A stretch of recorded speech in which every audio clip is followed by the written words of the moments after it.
Ćao drugari, evo danas pripremamo jedan sjajan, brz i veoma ukusan doručak. U pitanju su kobasice, ovako ljute kobasice sa kombinacijom sira i jaja, ali serirano možda onako na malo drugačiji način, neće biti klasika u tanjiru. I evo kako to radimo, ljute roštilske kobasice ovako zasiječemo lagano sa svih strana. Ja ih onako malo samo zasiječem da prilikom prženja puste onako svoju masnoću i svoje sokove u tavu. U zagrijanu tavu evo dodamo malo masti i zatim dodamo naše kobasice da se lagano prže sa svih strana.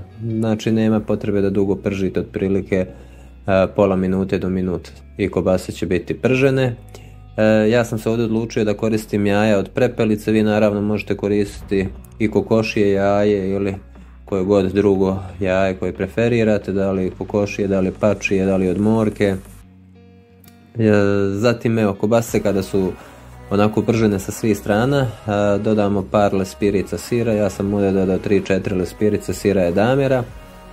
Stavimo ovako između ove dvije kobasice da se lagano topi, bukvalno da dodiruje tavu i da će se stvoriti ona onako malo hrskava, da tako kažem, korica od sira. Ovako malo prislonimo kobasice uz sir da se sve to lijepo zalijepi, sjedini. Jaja smo izmutili, posolili i sada jaja ovako dodajemo preko kobasice i preko sira. Znači evo već vidite kako je već to brzo i jednostavno, znači potrebno je svega par minuta da ovaj doručak bude spreman, a bit će veoma ukusan. I dok se sad donja strana jaja zapekla, gornja je i dalje ovako rastresita, uzmete kiflu ili zemičku, najbolje kifla baš zbog kobasica, i ovako pritisnete da kifla upije taj otopljeni sir, sokovi iz kobasice i ta rastresita jaja. Evo, izvadimo naše sastojke iz tave, uzmemo malo senfa.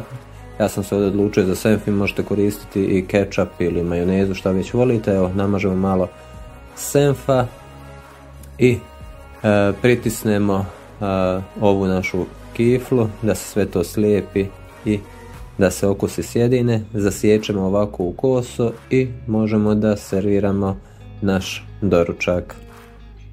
Ovdje ću uzeti jedan drugi tanjer onako čisto malo radi prezentacije, da seriramo kako biste možda dobili negdje u nekom restoranu. Zato smo zasjekli u kosu, bit će ovako i ljepše vizuelno. Možete dodati onako malo dekoracije, rukole, šta već želite, i uživajte u vašem doručku.